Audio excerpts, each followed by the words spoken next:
Hello friends, hope you all are fine. Everything is well with you. We are also fine over here. Happy Raksha Bandhan to all of you. The brother sister bonding.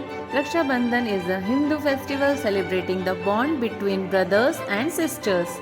On this day, sisters tie a protective thread, that is Rakhi, around their brother's wrist, symbolizing love and a promise of support. In return, brothers give gifts and promise to protect their sisters.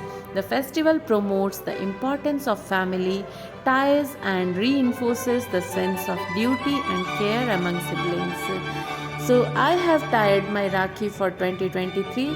Hope all lovely sisters over there watching my video have tied Rakhi to their brothers or whomever they feel that that person is their brother like, so they can tie Rakhi to their brothers. And please do enjoy this festival with